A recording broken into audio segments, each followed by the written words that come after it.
కానీ ఈ హ్యాపీనెస్ ఏదనేది మనకే తెలియదు.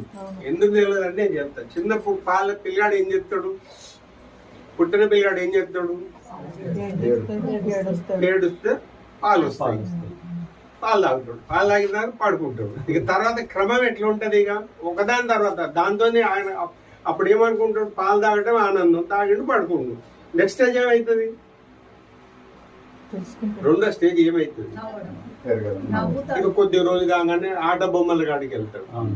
కొన్ని రోజులు ఆట బొమ్మలు ఆడతాడు. ఆట బొమ్మలు ఆడిన తర్వాత ఏం చేస్తాం, అది కూడా వదిలిపెట్టేస్తాం. కొన్ని రోజులు అయిన తర్వాత నడక వస్తుంది. ఇక నడక వచ్చిన తర్వాత ఇక ఉరుకులు పరుగులు మాటలు వస్తాయి, మాట్లాడటం.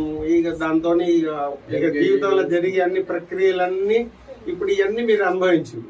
అంటే ఆనందం ఎక్కడ ఉన్నది అనేది ఈ రోజు కూడా మనకు తెలియదు. ఇంకా ప్రయత్నాల్లో ఉన్నాం నేను అనుకుంటున్నాను. మరి ఇంకెవరికైనా తెలిసిన వాళ్ళు ఉంటే వాళ్ళ అదృష్టవంతులు ఉండరని నేనంటే చెప్తా. కానీ